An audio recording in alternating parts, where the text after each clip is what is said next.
and gentlemen. Can I please have your attention? Can you dig it?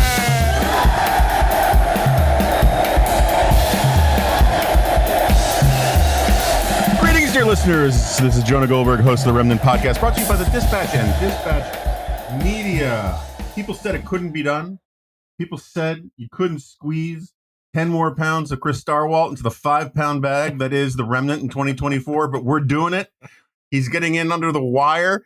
If you remember that scene in Indiana Jones where Indy's trying to get out of the Mayan temple and he slides underneath the stone door as it's coming, trap door as it's coming down, but his hat falls off. And at the very last second, he grabs the hat and pulls it out from underneath and saves it. Stirewalt is my hat. Yes. What do you want to know? He's a News Nation guy. Up until recently, was a regular columnist at the Dispatch. We'll discuss that in a little bit. But he's still in the Dispatch family, and we're going to find new and exciting ways to use him. And my colleague at the American Enterprise Institute, and I believe now just the undisputed leader of most Remnant appearances. Well, I heard a lot of smack talk from Tevi Troy coming in. It's the as Robert Duvall's character said to John Wayne in True Grit. I thought that's mighty big talk for a one-eyed fat man. And so I said, here, I bet I better show up. I shaved for you. I showered for you. Wow. I don't know which gift of the lazy guy magi is more impressive, but I also shaved because I was starting to look like I was maybe a Civil War officer at his court martial and probably not on the good side. So I thought it's time. We gotta get back to real life. I shaved my back for you.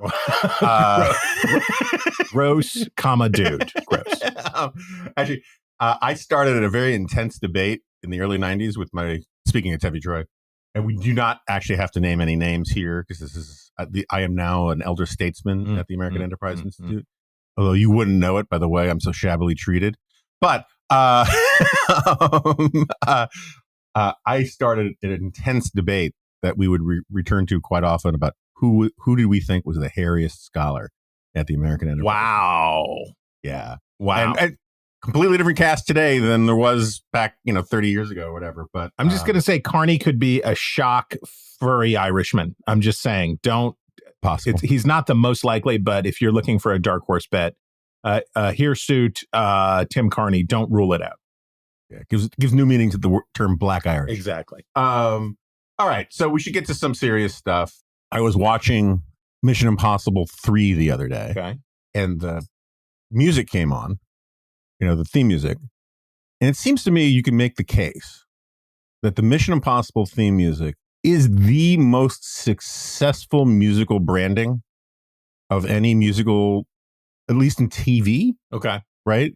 Like, is there a music that you would never confuse for any other music that you would instantly identify with the product better than the Mission Impossible? Maybe Hawaii Five-0. And we're limiting ourselves just to television. Well, it can branch out. Like if it sparked a movie franchise, okay, maybe that's a way you could cheat on this incredibly scientific topic. James Bond is, I think, the. But how about Jeopardy? Ooh, that's good. Because it like Mission Impossible permeated into. There are people who know that the Jeopardy theme song means we're waiting, who have never watched Jeopardy. That's a good counter. I hadn't thought about that. Just being a bigger nerd over here. Just being a bigger nerd.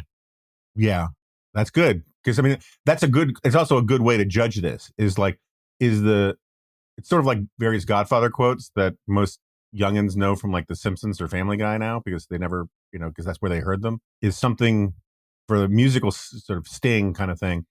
Does it convey the idea of the thing, even if you don't know the origination of it? And like the Jeopardy music, I would say the Mission Impossible music, you can play that in all sorts of movies and TV shows when people are doing a heist or like a joke kind of thing, and people still associate it with that. But that's a good criteria. Less successful, but in the same category would be the Green Acres, the opening bars of the Green Acres song, which if you played, people would associate with rusticity.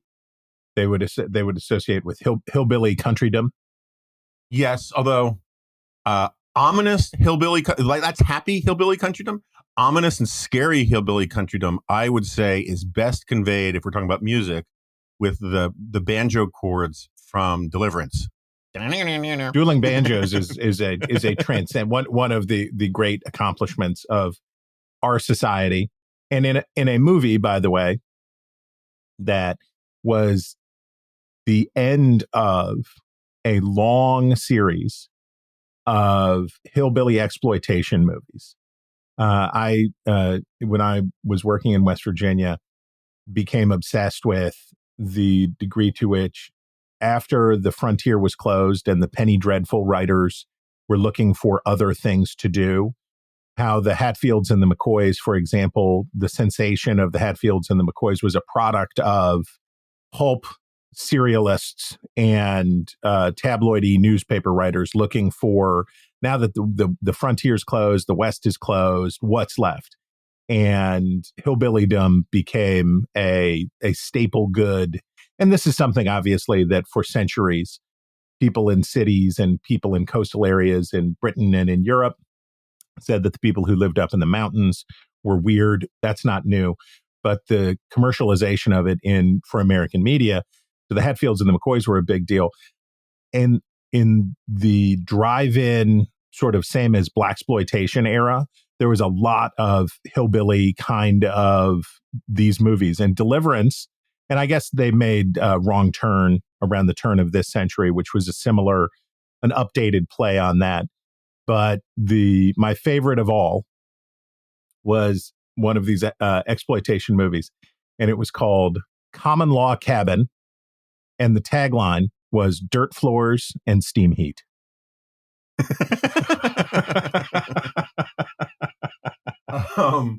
I mean, can you make the case that Texas Chainsaw Massacre was part of this whole thing? Yes, that's more of the South instead of Appalachia, but yes, the same idea.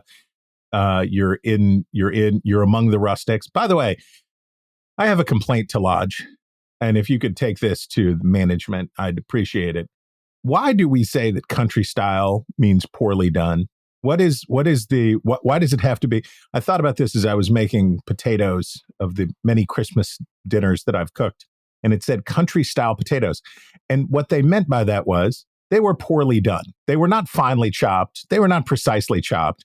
They were rustically, haphazardly chopped. And I thought that was pejorative. I don't think that people in the country are more likely to cut their potatoes in a haphazard way than people in the city. If anything, perhaps they will be more precise in their potato slicing. Interesting. I had not thought of that. And I'm glad you brought up this pressing subject before 2024 is out. But if you had asked me what does country style imply, I would not have thought poorly done. I would have said unpretentious. Yes. A lot of white gravy, which I'm not a huge fan of. Really? Yeah. I mean, it depends on the gravy. Sometimes yes, sometimes no. But it does depend on the gravy, Jonah. It always depends on the gravy. So much so.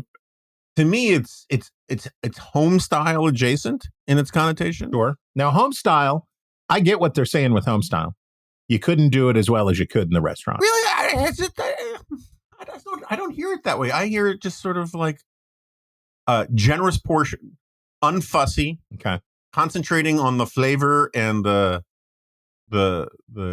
what the Germans would call the Gemütlichkeit, the coziness of it. Oh, I love when Campbell's Chunky does Gemütlichkeit. I say, oh, you've done it again. Tiny hamburgers floating in a puddle of gravy. You've done it again. There's nothing like a good Hanukkah meal to use exactly German adjectives. All right, let's do a little politics, just a little. Yeah. So like I can at least, when people say, the first 10 minutes were useless and I gave up, I can just say, you should have stayed for the substance. 11, things got real and substantive and important. I only heard the top 5 or 10 minutes of the editor's podcast, and they did it as a year-end all exit question episode. So if it went someplace horrendous for some reason, and people are wondering why I haven't commented on it. I only listened to the first round of questions. But Rich asked, biggest mistake of 2024.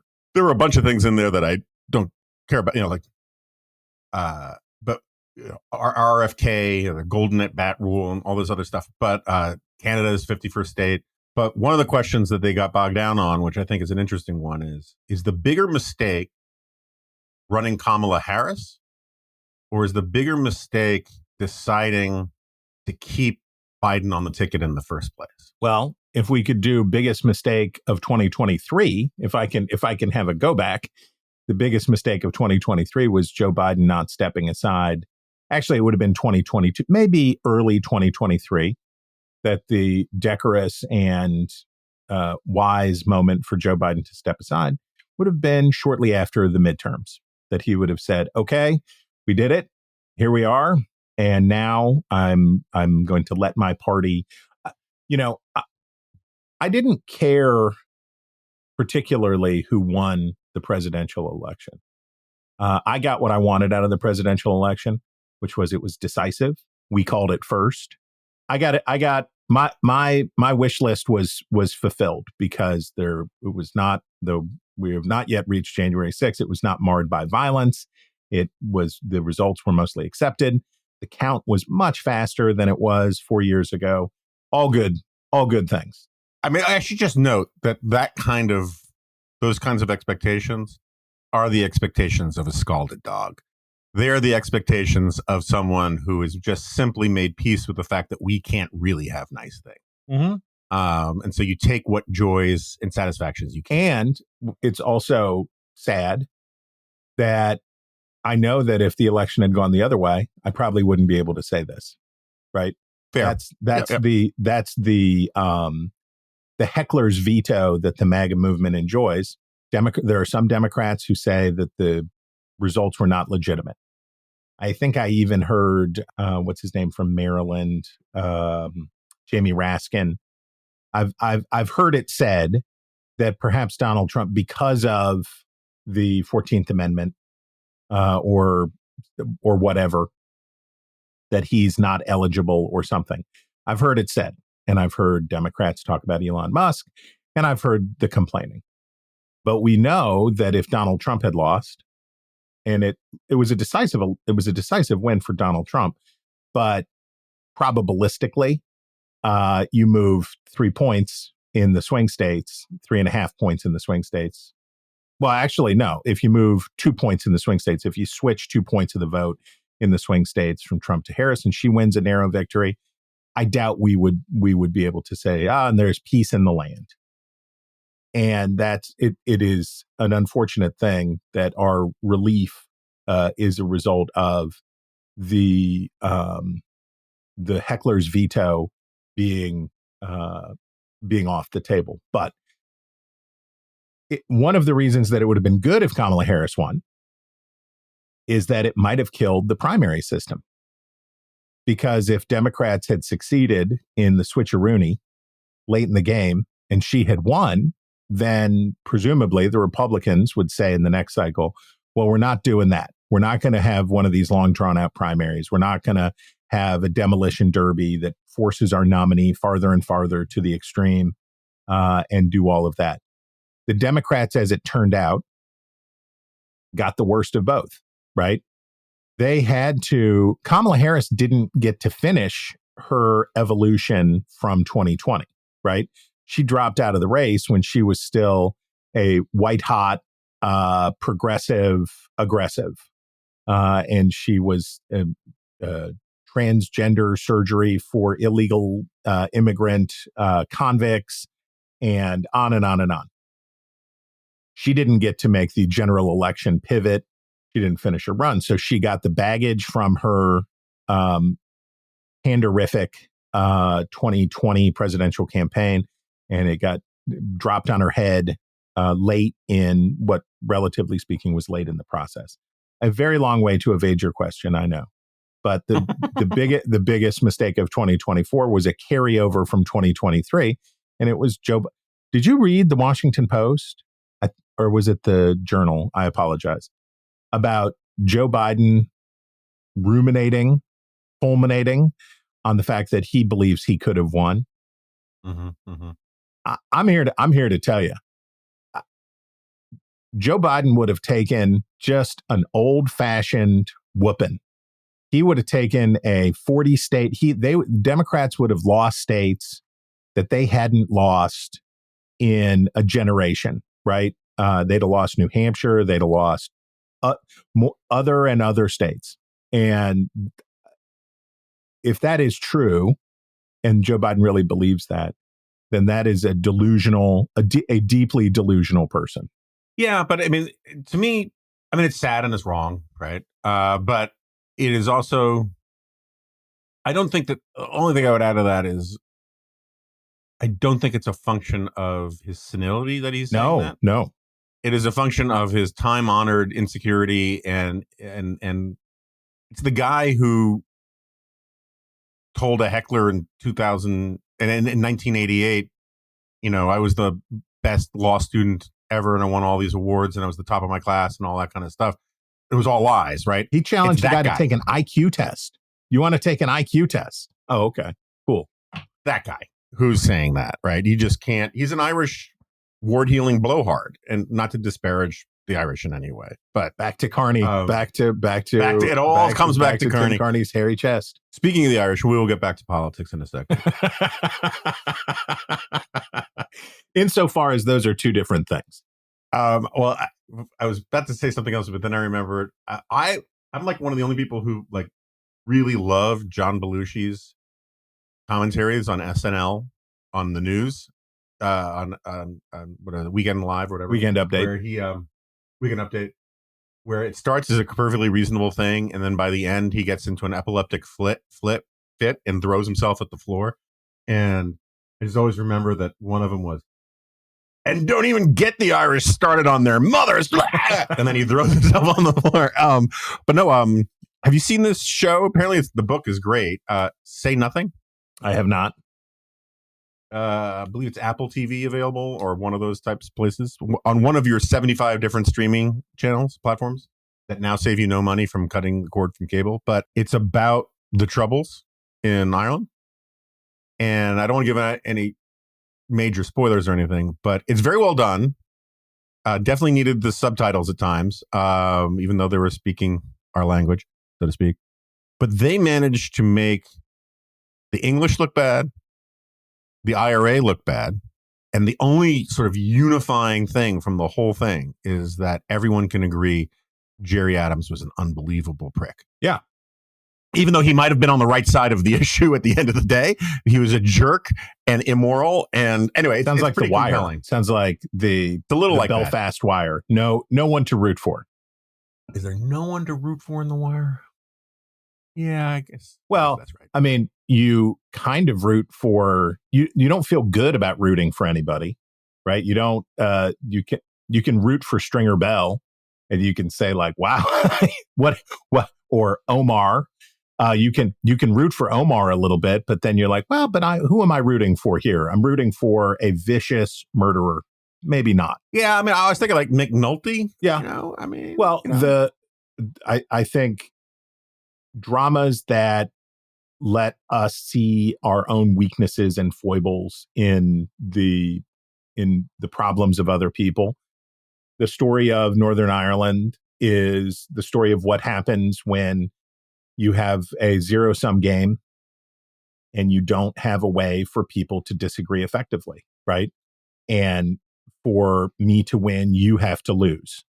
And that's when I think of the many miracles of America, I think of the fact that my father's people were on one side of that conflict, and my mother's people were on the other side of that conflict. My father's people a long, long, long, long time ago in the 18th century. My mother's people more recently, 19th century immigrants from not yet the Republic of Ireland. And when they got married in 1950, whatever, it was an issue, right? My father's Protestantism, my mother's Roman Catholicism was a material issue to be considered and discussed in 1956. And now you would you would have an easier time explaining the origins of the Hawaii Five-0 theme song to someone than you of under 40, under 30, than you would explaining why two white Christian Americans of good standing in the community would face adversity for getting married because of something that happened someplace else and had a 400-year tail on it.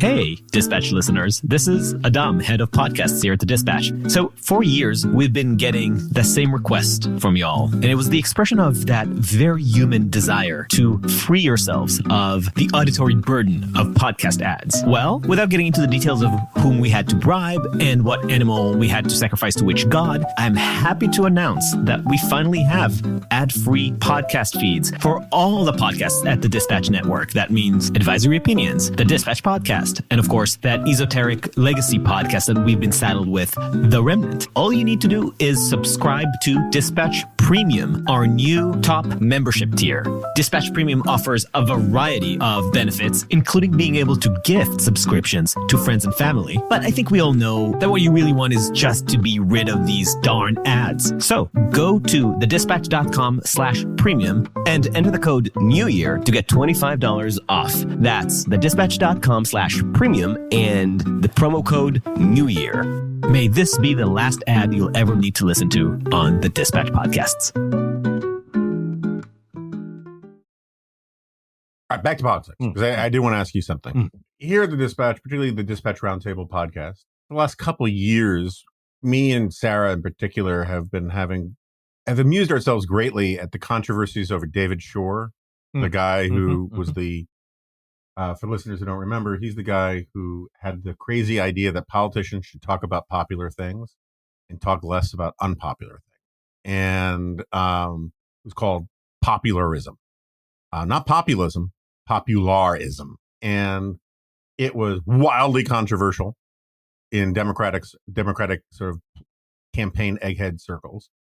And I kind of had an epiphany. I wrote a G-file about this a couple months ago, or in the wake, I don't know if it was months, but in the wake of the election, where I was like legitimately surprised Shore didn't come up more in the post-mortems about why Harris lost.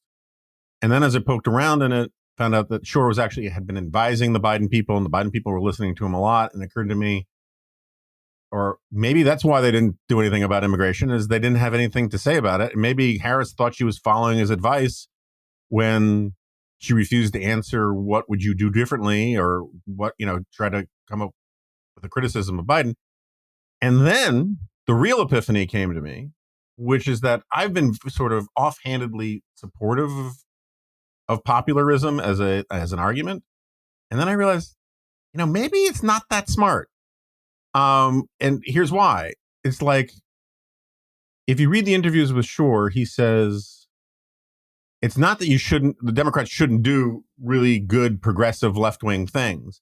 They just shouldn't talk about them very much. And you should talk about the popular things that you're doing. And if you're on the bad side of an issue, don't talk about that issue very much, because you don't want to put a light on it. And I had originally, for some reason, thought this was a break from the sort of George Lakoff stuff. For listeners who don't remember, George Lakoff was a guru that the Obama people loved, who said, liberals aren't wrong on anything. They just use the wrong words. That's right. And if we could just fix the words. Frank Lunsing. Right. It was very Frank Lunsey. And Frank Luntz, who came up with the death tax, which actually was fairly successful branding. But I got my issues with Frank Luntz. But Lakoff was like, everyone will love trial lawyers if you just call them community protection attorneys, right? If you explain to people that taxes are just dues for membership in a great club, they won't mind taxes. And it seems to me that Shoreism is sort of an extension of that sort of thinking. It's that you can use word magic to convince people that actual policies and positions are good, even if those positions are bad. So anyway, I just wanted to give a little more context, because this is somewhat obscure for some people. And I was just wondering, what do you think of all that? So I have another nominee for biggest mistake of 2024. Coming on this podcast. Joe Biden imposed restrictions at the U.S.-Mexico border in April of the election year. Now, I'm here to tell you, if you thought you needed to do that, the time to do that was not April, right? The time to do that. Do you remember when Republicans goaded Barack Obama to visit the southern border back when Lou Dobbs was freaking everybody out about the caravans? The Brown Menace was approaching from the south and it's chaos at the border. And why won't Obama go? Why will Barack Obama not go to the border? And he eventually did, right? He eventually had to do it. He paid a visit, a perfunctory kind of, a very Obamian, fine, I'm doing, high and full of high-minded regret. He went to say that he had gone and that it was whatever. This was a bigger version of that. Republicans had been saying to Biden for 3 years, you got to put the restrictions back in. You got to put the restrictions back in. And when Biden thought he had the Republicans, right? He got a deal in the Senate, he thought, to pass what would have been a very tough immigration law, very tough border law. Democrats, to their everlasting credit, went farther than their base would have liked, took a bunch of heat from Padilla and other hardcore immigration absolutists on the left for the Langford deal, did all of that. And Biden thought that he had a sufficient answer. And they used it and used it and used it. But Republicans had an answer to his answer, which was, there are things that you could do today that you're not doing. And why don't you do the things that you could do? And Biden's answer was basically, you don't deserve it. You don't deserve for me to do those things because you voted down this deal. So we'll just all have to live with a chaotic U.S.-Mexico border. And then he flinched, right? He thought that Democrats thought that they could make it a Republican problem. And it wasn't going to be. It was going to be a Democratic problem. And when we think about the voters who made the difference, obviously inflation. But immigration.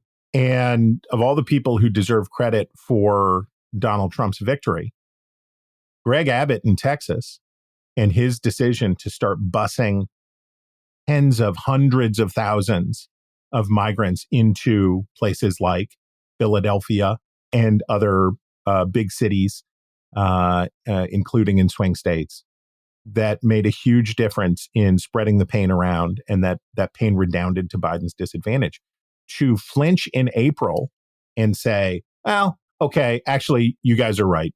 I could have done this the whole time was wild to me, was just wild to me. Agreed. I do have a question, though. Like, the Biden strategy there, such as it was very Clintonian. And the question is, do you think, and let's stipulate that I don't think Clinton would have gotten himself into the situation that Biden gotten himself into, right? He would have done something more about the border earlier. He had that horrible experience. I mean, we haven't talked about Jimmy Carter, but Carter sent all of those Cuban refugees to Arkansas, and Clinton was always convinced it cost him his governorship. So he kind of understands that kind of politics better. But like, let's just stipulate, do you think Clinton could have pulled off that jujitsu? Or do you think the times are such that, given that the media does not have a compliant media that works with Democratic presidents in the 1990s does not exist in the same way today? Well, it exists. It just doesn't have the audience that it did. Right. That's right. That's sort of my point, is it just doesn't have the pull to carry the water that you would need them to carry. All media is niche media. All media is niche media. Right. Including this podcast. But we're one of the only niche media products that leans into their nicheness. Well, it's a flagship niche. Flagship niche is the best niche. That's the best way to be. So could Bill Clinton have avoided Jimmy Carter's fate? Could Bill Clinton have avoided Joe Biden's fate? I 100% agree that one of the advantages that Bill Clinton had that Joe Biden does not was that, if you'll pardon me, manufacturing consent was a lot easier in the 1990s when you were in the salad days, the last days of the Raj of the most powerful that the mainstream media in many ways had ever been, right? America pre-1996 was Death Star stuff. And what made the Drudge Report and Lucianne.com and other things so revolutionary was that it was like the 1984 ad for Apple throwing the hammer or whatever through the screen. It was huge because of how big and powerful the narrow and vast mainstream media was. So Clinton had massive advantages in that. But could Bill Clinton, if he had been elected in 1976, or could Bill Clinton, if he was elected in 2020, contend with the problems that Carter and Biden had and deal with them more effectively? I don't know. When we think about Jimmy Carter, Jerry Seib wrote a really good piece about Jimmy Carter, one of the best sort of political obituaries that I've read. And Jerry's point was, it was a hell of a time, right? 1976 was a hell of a time in these United States. And so was 2020. And both had inflation. What Bill Clinton had, I don't want to take anything away from the prodigious gifts. Bill Clinton is a much more gifted politician than either Jimmy Carter or Joe Biden. No question about it. And is more cunning, is more morally flexible. He has a lot of advantages that those two did not. But what was his biggest advantage? He came into office at a moment when it was good, baby. It was really, really good. Who wouldn't like to be the president who says, what's our big challenge? Well, we got this peace dividend to deal with. The economy's good, solid, good economy, but what are we going to do with all this extra money, guys? And George H.W. Bush already did the hard work of establishing a new world order after the fall of the Soviet Union. We've deployed U.S. force effectively in the Middle East. Things are good. And Bill Clinton got to come in, and it was a vacation from history. It wasn't the end of history, but it was a vacation from history. I don't know that we would remember Bill Clinton as anything like we remember him now if he had inherited the problems that Biden or Carter had inherited. Yeah, no, I think that's right. But I guess to circle back to the question in sharper relief, could Clinton have sold the strategy that Biden tried? I'm trying to blame it on the Republicans. Or do you just think that the strategy itself, not the salesman, was ultimately unworkable? I think that the Democratic left, the base of the Democratic Party, the voters that Joe Biden was worried about, and that a first-term Bill Clinton would have been worried about in this era, are just very hard to please. I think they're very, very hard to please. Immigration. David Frum wrote the piece, and I've referred to it many, many times. If only fascists will enforce immigration laws, eventually Americans will elect fascists to do it.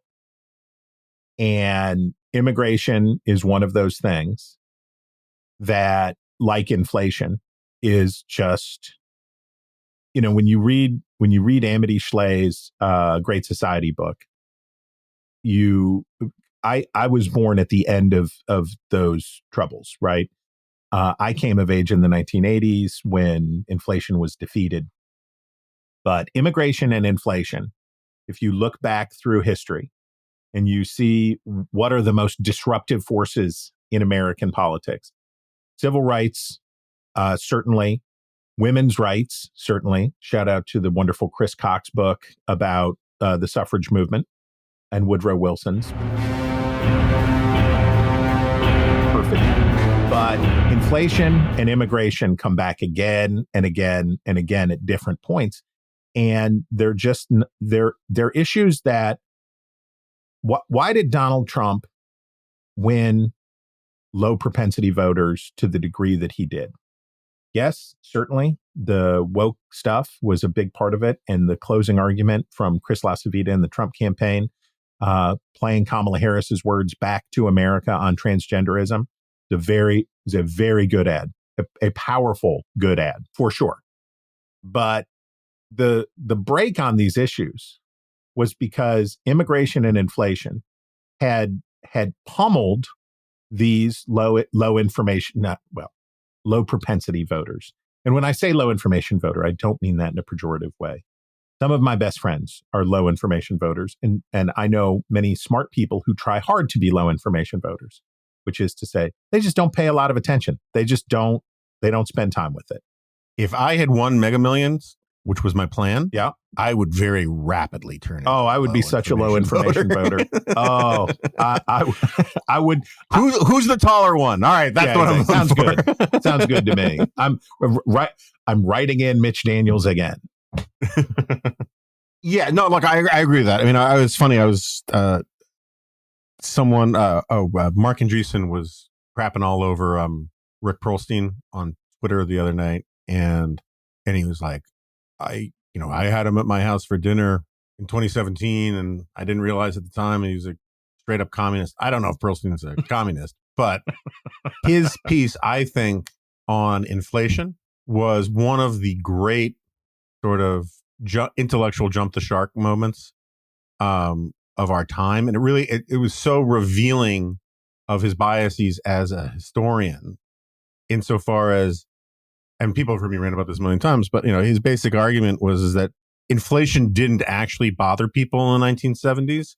It was feminism and civil rights and gay rights and libertinism, and the sense that just things were out of control, and they projected that onto inflation. Now, I have no problem believing that people lumped in the dislocations of inflation with other things going on, which is what they do.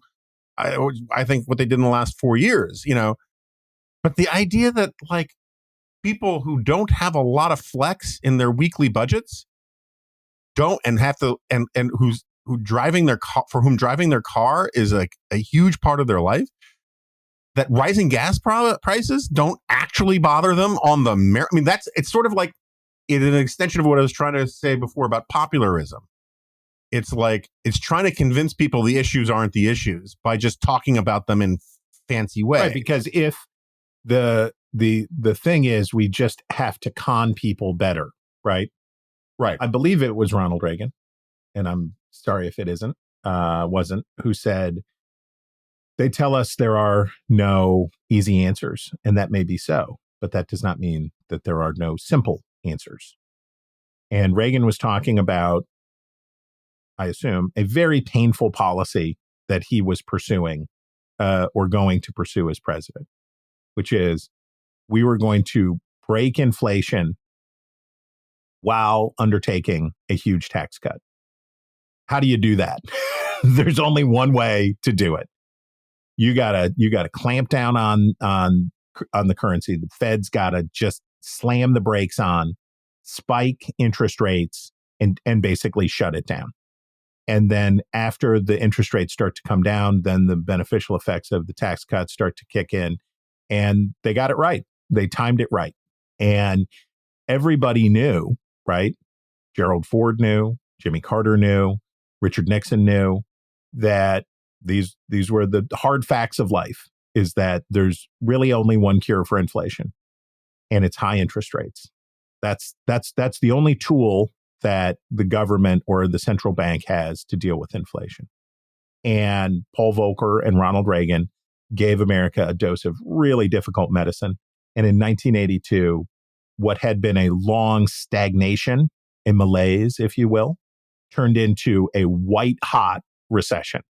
Brutal. And the Republicans got their teeth kicked in the midterms. And then it worked. And then it happened. We have people now who say, that there are both simple and easy answers, right? It's the Ronco, set it and forget it. All you got to do is three simple tricks, and then you'll have what you want.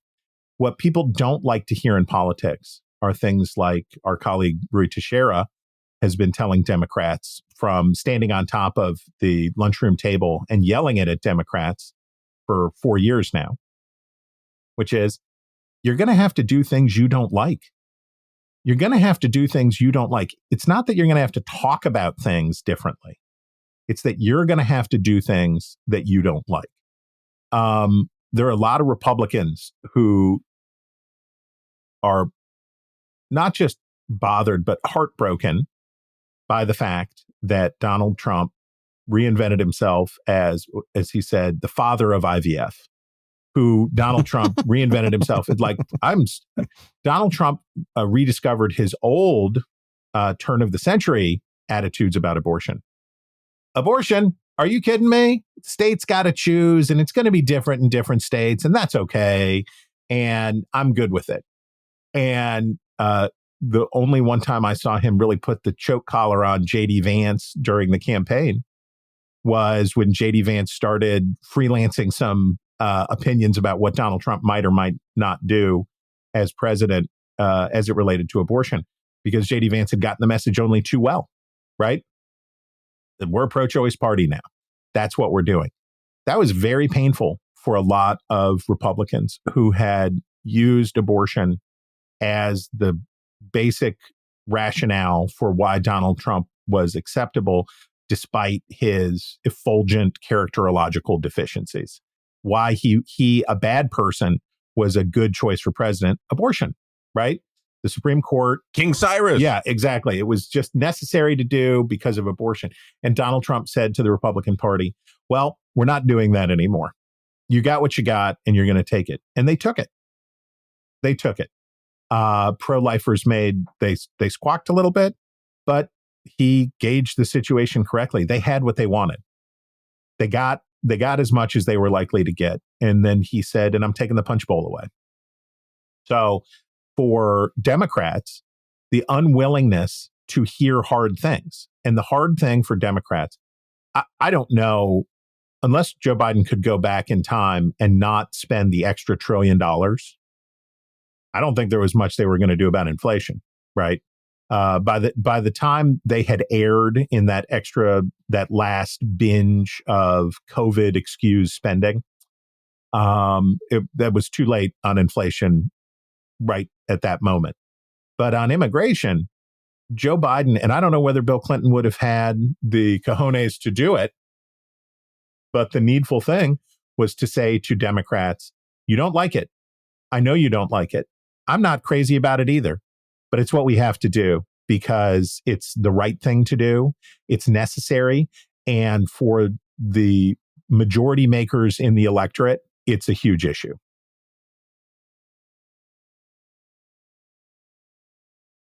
So I agree with you entirely with there's the spirit, and Donald Trump is as guilty as anybody about telling people everything's easy. Easy. Right? They just don't want you to have it. And your Reagan quote, I thought you were going to go to Bart Simpson, who, when he's running for class president, he says, my opponent says there are no easy answers. I say he's not looking hard enough. Yes, right. Yeah. And that's the spirit, right? But so I just wrote my LA Times column about the difference between the swamp and the deep state. Oh. And one of the key distinctions is that the swamp exists and the deep state doesn't. Yeah. But another one is that, so the swamp is politics, right? The swamp is faction.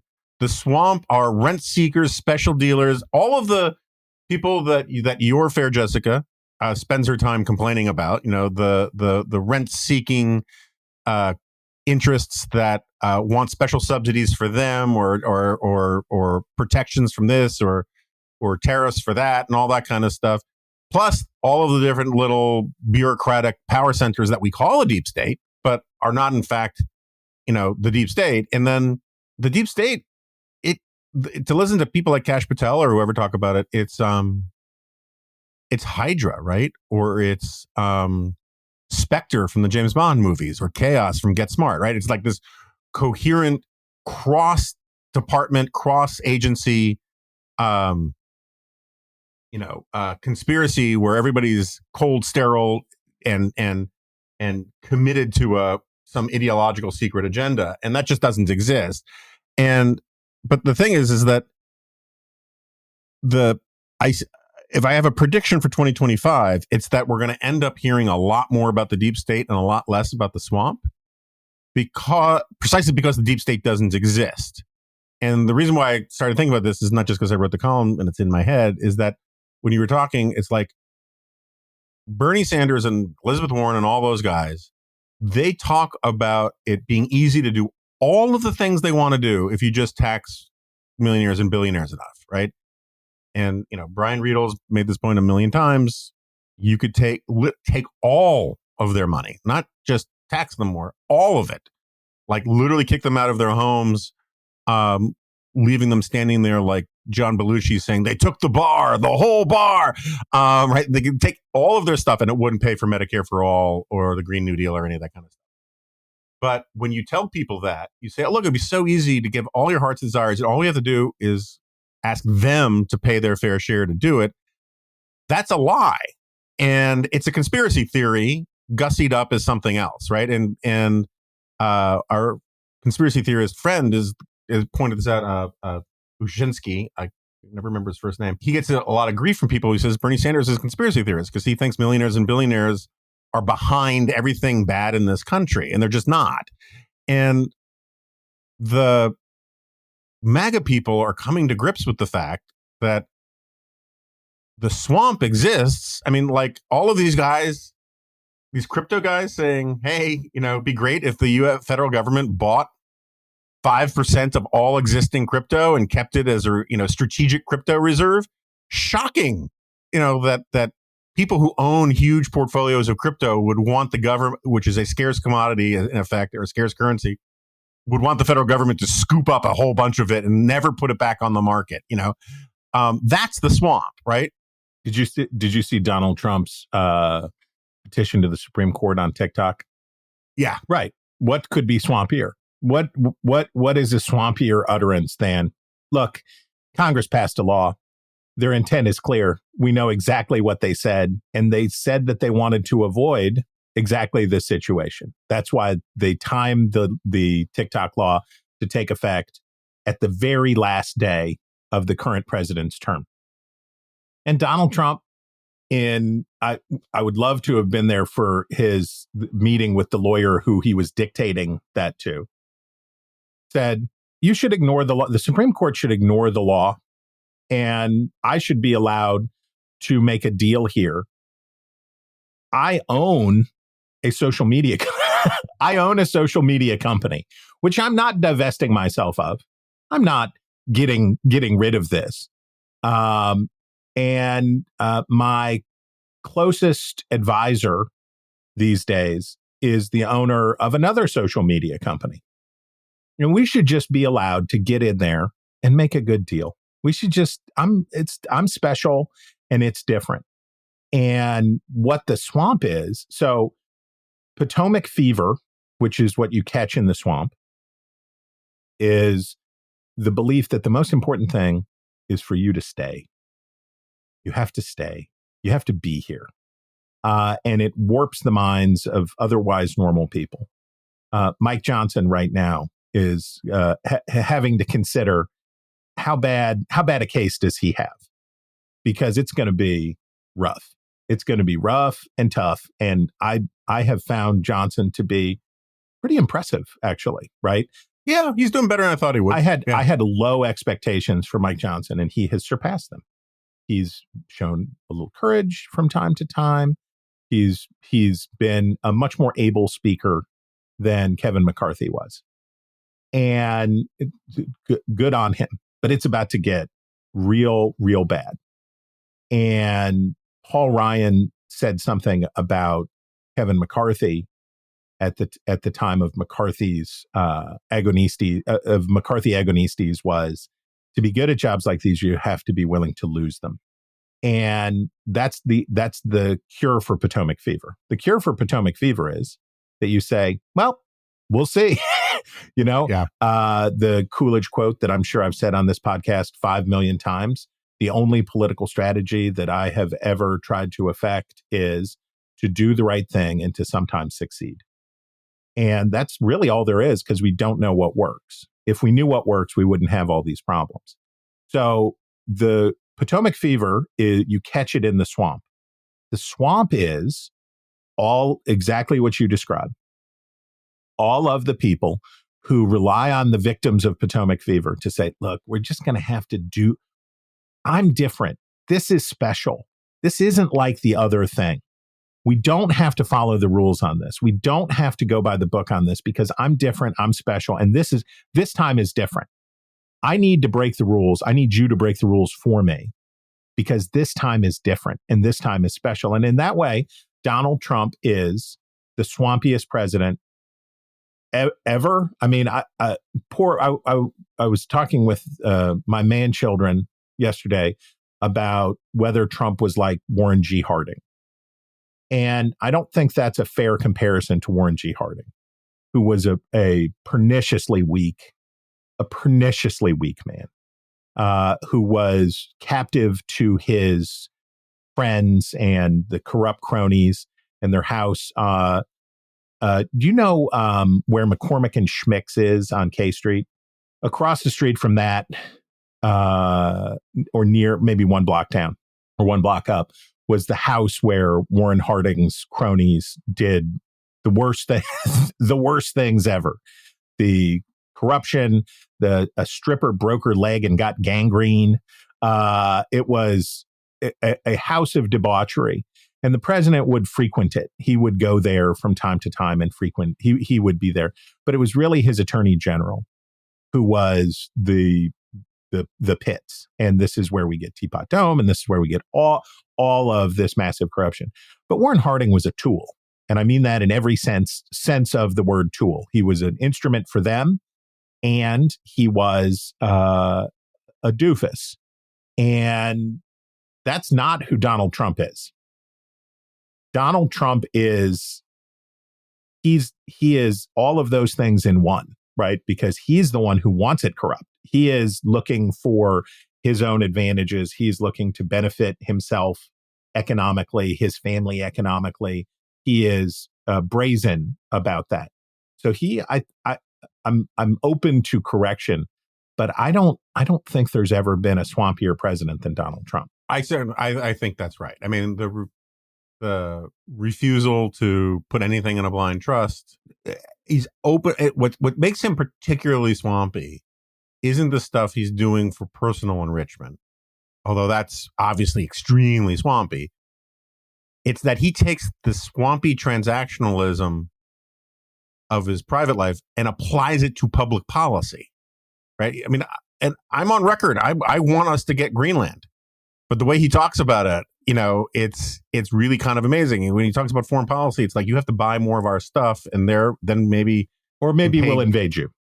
Yeah, I mean, it is really Tony Soprano-esque in a lot of ways, and this is why, because you saved me from my rambling disquisition before.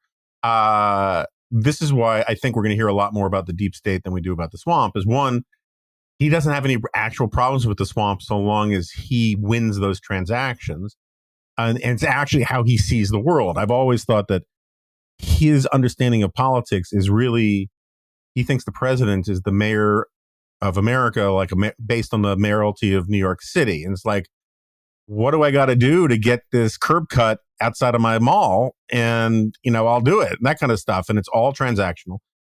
Meanwhile, the deep state thing is unfalsifiable. You get to say, anytime you hit a setback, powerful forces are arrayed against me. And the fact that I can't show you who they are and prove it shows you how powerful and effective they really are. It's like the classic non-falsifiable conspiracy theory. And so the challenge they're going to have is eventually he's going to have to stop talking about the swamp and the deep state as the same thing, because he often makes them interchangeable terms. and they're really, really, really different things. Whatever setbacks and he's going to have a lot of setbacks, right? I mean, you can't have a 2-3 seat majority in the House and have a coalition that we just saw the first hint of it with this H-1B visa stuff that is so divided on a lot of fundamental things and not have setbacks. And I think he's not going to blame it on the swamp. I think he's going to blame it on the deep state wherever and whenever he can. The idea, so the villains of the deep state, what was the name of Comey's guy at the FBI? McCabe. Was that his name? Mm-hmm. Yeah, I think, yeah. Peter Strzok. These folks, and by the way, they don't do themselves any favors when they tout 75 members of the national security establishment say, because that looks coordinated. The idea, so in Donald Trump's first term, it is true that many people thwarted his designs. Many people inside his government thwarted his designs. Yeah, I'm not disputing that there are people in the bureaucracy with hostile intentions towards the president, all that stuff. Sure. But often they thwarted his designs to the best ends. Donald Trump did not nominate Jeanine Pirro and Andrew Napolitano to the Supreme Court. He did not withdraw U.S. forces from Syria by tweet.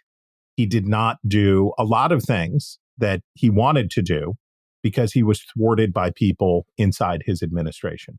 He was thwarted probably in some things that people thought would have been good, but he was definitely thwarted in a lot of things that would have been bad, that would have been harmful to him and would have made his chances at re-election even slimmer. The idea, you mentioned the H-1B visa fight. The core of populism is that we could have the good things that we want, but the bad people will not let us have them. We could have them. It's simple and it's easy, but bad people are conspiring against us to prevent us from having them. And the argument on immigration has been that cosmopolitan elites, happy Hanukkah, that cosmopolitan elites have been replacing the industrious, hardworking, white yeomanry of the United States with immigrants to work for slave wages and vote Democratic in elections.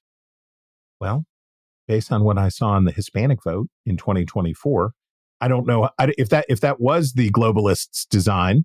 I don't know how that's working out. And two, Vivek Ramaswamy, this guy, it's amazing, right? So they're having a fight over skilled. Do we create a carve out for skilled workers? And the MAGA people have been all on board with the idea of, yeah, they're filling the country with people who will work for minimum wage. The J.D. Vance argument, right? Right. They're filling the country with people who work for minimum wage. This suppresses wages for native-born Americans, and this is why we can't keep up with the cost of living, and this is why we've lost manufacturing jobs, and this is why. And they say, okay, we're on board.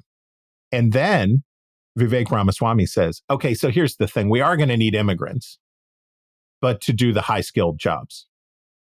Wait, why? And is it because we're not good enough to do the high skilled jobs? Yeah, you're not good enough to do the high skilled jobs. You can't do the high skilled jobs. But man, I tell you what, you would love to work at Burger King. It's going to be great for you. Also, how about ripping the beaks off chickens in a poultry processing plant in Meridian, Mississippi? I think you would be really good. You should move to Meridian, Mississippi. It's going to pay $20 an hour. You get down there. It's not, it's not easy work, but you'll feel so much better about yourself because you're doing this hard, masculine chicken beak ripping work. And my favorite part, of course, of all of what Vivek Ramaswamy said, it's the fault of situation comedies on television. From like the 1990s. It's Boy Meets Saved World. by the Bell. It's Boy Meets World is the real problem here. And you think, what? Yeah, because Americans don't have. So you were just in India. I don't know how many deaths by cobra bite occur in India this year, but I used to look it up periodically, and it was like 10,000 people. It was a lot of people died from the bites of venomous snakes in India every year. If you live in a country where your child being killed by a venomous snake is not like a fever dream fear of a parent, but is like one thing that you'll have to factor into your considerations, you're probably going to be more motivated. You are probably going to be more motivated to get your kid where? Out. If you're in the United States, as Vivek Ramaswamy complains, they're just soft. They're not forcing their kids to do math all the time. They're allowing their children to participate in sports instead of doing the math Olympics. And I'm reading this and I thought, what do you think your mandate was? Who do you think made the difference that put you in this position? Where did you run all those ads? Yes, exactly. You're so lazy and soft with your children that you have failed to be equipped to work in high-tech jobs and demanding jobs. Please accept your manual labor work while we import the leaders of the future to work in these difficult jobs. Wow. Yeah. And I talked about this at length in a long conversation with Virginia Pastrell earlier this week. And I made the point that, like, if you were going to make the culture is ruining the youth argument today, right? Not in 1999 or 2007 or whatever. I'm not sure you would still mention, I don't know when Boy Meets World aired, but like Saved by the Bell, I'm not sure you would blame it all on Screech, or on the very special episode where what's her name from Showgirls got hooked on caffeine pills. That was a moving episode. But if you're going to do it today, you would say TikTok, Instagram, social media. These are the things, trying to be a YouTube influencer, OnlyFans even, right? You'd point to internet culture as one of the things that is enervating, and video game culture as enervating and distracting us from excellence. You wouldn't blame it on Saved by the Bell and Boy Meets World unless you really, really wanted to avoid getting in trouble with the Silicon Valley types that you are trying to get more programmers for. And it's such a craven, distract red herring. It's so gross. Of all of the things that we talk about swampiness, you talk about swampiness. I can't say, that it's swampy when the nearest argument to hand for Vivek Ramaswamy in that moment is the one that right-wingers love. It's the social medias. These kids with their social medias. The social media. Well, you can't say that because Daddy Elon is right over your shoulder. He is right back there. And you sure can't be a very awkward next Doge meeting if you went on a rant about how toxic bro culture as a replacement for accomplishment in real life. I mean, I try to stay off of X. Every time I tab over, or it tabs over for me when I open the app and you're in the For You stack. Wow. Yeah. Wow. There's a lot of garbage. Holy cannoli. And that's not going to produce the coders of the future, right? That's not producing people who are going to say, the people who are in their character and formation period of life who are consuming that content are not, that's a lot worse than Boy Meets World. And the cravenness of it, you're exactly right, that that when a demagogue will pass up the closest argument to hand, it's right there. You just pick it up. There's a lazy answer to the question and you pass it up so that you can reach back. And I also thought about how I I saw and felt sadness for a young Vivek Ramaswamy who listened to his parents say, you can't sit around and watch television. You can't watch Saved by the Bell. You can't sit around and rot your brain with this. You've got to get to Mathlete, sir. You've got to go. And he watched his peers in Cincinnati get to play sports and hang out and laugh at the exploits of Mr. Belding while enjoying a bag of Cool Ranch Doritos, while young Vivek was toiling away to get his math scores up. And Vivek's parents were probably right? It'd probably be Vivek Ramaswamy is very, very rich, and that's fine. But I saw him there, a young boy in Cincinnati, wishing he could play with his friends, but being told no Saved by the Bell for you. Yeah, on the flip side of that, and I wrote about this in the Jew file, but like he had a pretty granular grasp on the writing off the cuff about all of these TV shows, and it reminds me of like people who like demonize pornography with a really encyclopedic knowledge of pornography. It's like, interesting. Anyway, I think that the talk about MAGA Civil War and all that kind of stuff is overblown, but you're better at 19th century American history than I am. But like this chapter, this moment, if we're going to have a MAGA Civil War, this is like what was it? 54-40 or fight? What was the 1850? 54-40 or fight was the northern boundary of Washington and that was the Northwest. Oh yeah, no, that's not it. But there was, what was the 1850 compromise? Compromise of 1850, yes. Right. So like it was like, ooh, this is an issue that we're just not. Yeah, we got to punt. Settling. Yeah, we got to punt on this. Punt on this, and like at the end of the day, you can't. I mean, like that's one of the great ironies in this is like before we were talking about how Trump is actually really swampy while talking about draining the swamp. Who is more of a globalist than frickin' Elon Musk, right? Mark Andreessen and all these guys, I respect and agree with a lot of their stuff about how we need to build more and be more dynamic here and innovative here and get rid of a lot of the regulations and catch rockets with chopsticks. That's all great. I mean, I think that too many of them want to be John Galt, but whatever.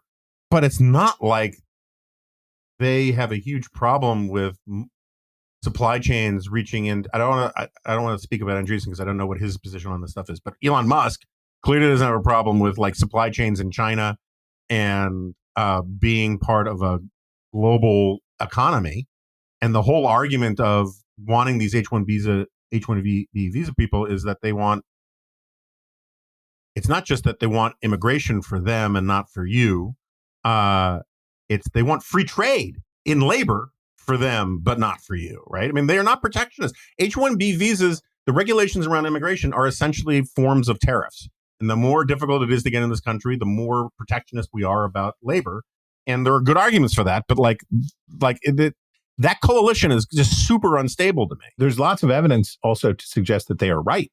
There's lots of evidence to suggest that it benefits the United States enormously to be the top destination for sure. And we can talk about every successive wave of immigration in our history, how the United States benefited from the Germans who fled the conflicts in the 1870s, about the Irish who fled the potato famine.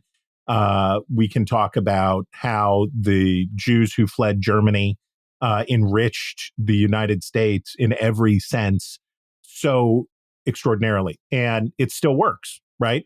It's good for the United States to be the destination for the best and the brightest in the world to say, it's the land of opportunity. And if you really want to make it, you haven't made it until you make it in the United States. There's lots of truth in all of that. Where the rubber meets the road is there are, I don't know what Donald Trump believes. I assume Donald Trump doesn't know what he believes, except for that he knows the best, right? That he'll know that he trusts his gut and he'll know what to do. The Trump scorpions in a bottle approach to management is speak in broad generalities and then let the minions fight it out and then pick a winner, right? Let them exhaust themselves in their struggle. And it's a steroidal version of what a lot of presidents do, which is stay out of the fight, let the underlings fight it out, and then pick a winner and say that you were with them the whole time. The issues, what America keeps voting for is competency and efficacy.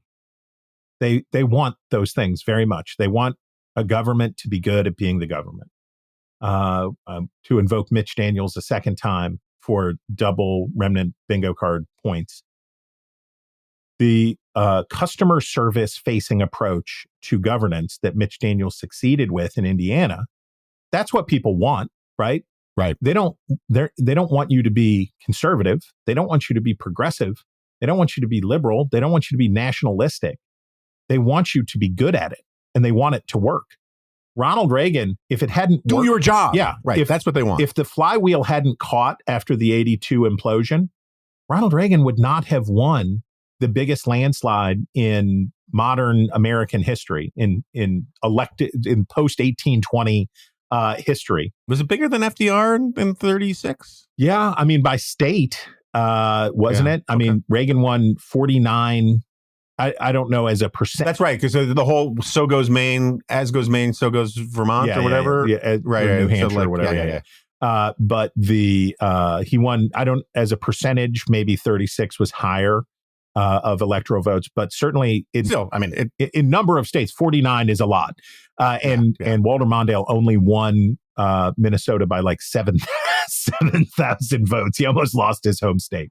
And DC. And yes, always the people's district. But the Reagan, that would not have happened if Americans said, well, it's not working, but he is very conservative. I admire his conservatism. And so let's give him another 4 years to make it work. No, they said, oh, it worked. Okay, good. Right. And Bill Clinton didn't win a big victory in 96 because, and by the way, Donald Trump, who is, to all outward appearances, a lunatic, right? And who bungled his public response to COVID in every way that he possibly could. He almost won re-election because the economy had been really good. And he had dealt with immigration. And he had successes to point to, not because people believed that he was a transcendent figure who would remake American life, but because American life was better than it had been for many people prior to the pandemic, and it was good. The hard truths, the facts of life for the incoming administration and for Republicans in Congress, the voters who gave them their majority don't care about their ideology. If they cared about ideology, they would not have been persuadable voters. So here they are, and they're asking for the same thing. Do a good job. Be good at this. Have it work. And when Donald Trump said, well, bringing down grocery prices is very hard. I get the expectation setting. I get it. I understand why you have to manage expectations and you don't use the same rhetoric after you've won the election that you did during the election. But I'm here to tell you that will not wash with voters if we are still in an if 2 years from now or 19 months from now, we are still dealing with the knock-on effects to inflation, which, by the way, would be exacerbated with a big tax cut combined with the large imposition of tariffs. If we're still dealing with inflation, those same voters who switched from who were part of a 10-point swing from blue to red will swing right on back because they don't care. They just don't care about your ideology. Right. No, I think that's right. So I could talk all day, as many of my critics would say, but you've been generous with your time, and it is New Year's Eve. I got to get the bath salts going. And I will say that as perspicacious and erudite and insightful as your commentary has been, all of the comments on this are going to be about the Mission Impossible music, James Bond music, Jeopardy theme music, and whatnot. I predict it now. Are we the sweets or are we vegetables? You don't know, right? What are we serving? That's the secret. What are we serving here? Is it pop culture trifle, or is it substantive analysis? Only our hairdresser knows for sure. Yeah, I my view is you lay it all out country style, and then you let people eat what they want. Exactly, a family style serving of rank punditry mixed in with pop culture references. So there you go. Chris Stirewalt, always a member of the Dispatch family, but your family chores have yet to be determined in the new year, and intense negotiations. Right now, we're just trying to figure out the shape of the table. Always a friend and colleague, and well, before you kick me off, I have to say two things. Number one, announcements to come in 2025 about this and what else I'm doing and all of that stuff. Number one. Number two, in my last Tuesday column, my final Tuesday column for the Dispatch gave me a good opportunity to think about how much it has meant to me to be part of the Dispatch and how important. And I wrote about the need for, I called the Dispatch the Marie Kondo of news sites, right? Strip away the things that do not spark joy, strip away the things that are not essential. And I was given occasion to marvel at what you and Steve have been able to accomplish and how important it is for our country that a revolution of sober expectations continues to take root. And it's a real privilege to get to be part of that. Thank you very much. I'm glad you steered away from saying anything nice about me. Well, I since the relationship goes on, I know that I have to sparingly offer my praise for you. So I slipped a little bit in at the end. Obviously, you will be back on the Remnant in 2025 because the people demand it. And what am I if not a slave to my a popularist, really? Yeah, I'm a river to my people.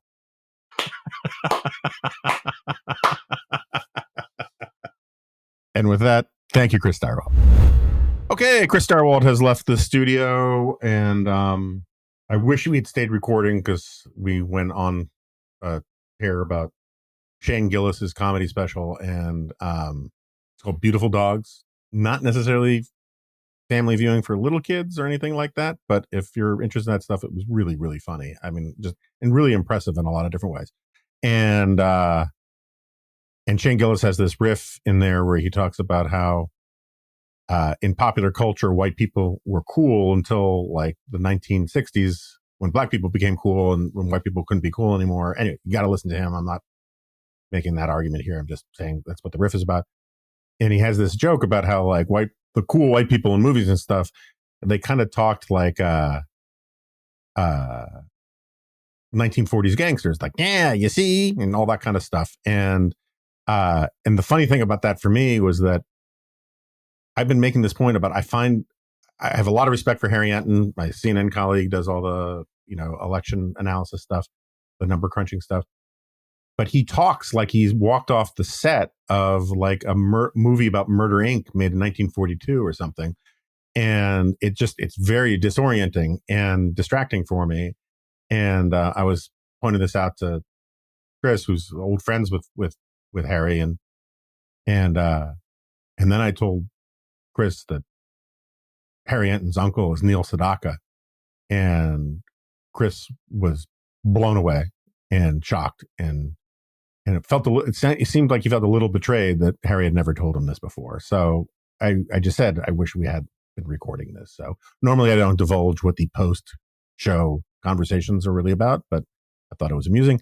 And a bunch of points I wanted to get in that I just didn't have it in me. But like one of them was the one I made on the solo last week, which is that in all this stuff about the H-1B debate and skilled immigration, not skilled immigration, all that, I really do think it's an important point to make. I guess I made it in the G file too, is that the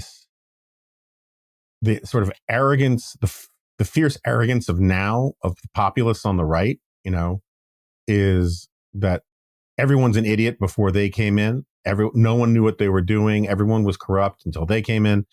The old zombie Reaganism and all that kind of stuff was stupid and didn't work and outlived its utility and all that. And we can have arguments about where there's some truth to that crap and where there's no truth to that crap, and that's something we can do another day. But the simple fact is that immigration is hard, and it's, even if you think the policies are like the policy solutions are simple, as Chris would say, they're not easy, and to a certain extent, the policy solutions are not easy or simple, and because the politics are so friggin' hard, and these guys who just sort of assumed it would all just be stroke of the pen easy, if they had actually like concerned themselves with people who spent, a lot of time and energy thinking about these issues and working on these issues and trying to build, a sort of consensus or grand bargain or any of these kinds of things, they might not have been as blindsided by, the different wings of the Trump coalition having very, very different views on all of this. And they might have found some sort of, fusionist, compromise that could have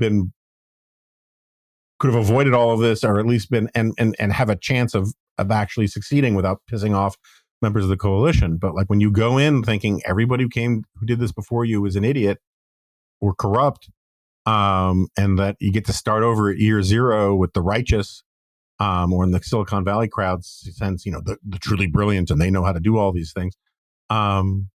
You get whipsawed by not actually understanding the complexity of the issue or the complexity of the politics. And, the smartest thing, which would never happen, the smartest thing that Trump could do about actually getting his policy agenda through would be like to once again listen to people like Mitch McConnell. But that's not going to happen. So anyway, I hope everyone has a wonderful New Year's. I hope they all had a wonderful Christmas and Hanukkah, and exciting things for 2025. And be great if you're not a subscriber yet to the Dispatch that you subscribe now. There's some promotional deal going on. We'll put a link to it in the show notes. We really want to take the world by the horn in 2025, and we need you guys to help us do that. So with that, I should also thank, since it's the last show of the year kind of thing, I should thank Adam and Eliza and Victoria and everybody who has helped make the Remnant work, or at least has helped compensate for my deficiencies. Thank you to all you guys. And with that, I'll see you next year. Hey, man. No, you won't. This is a podcast.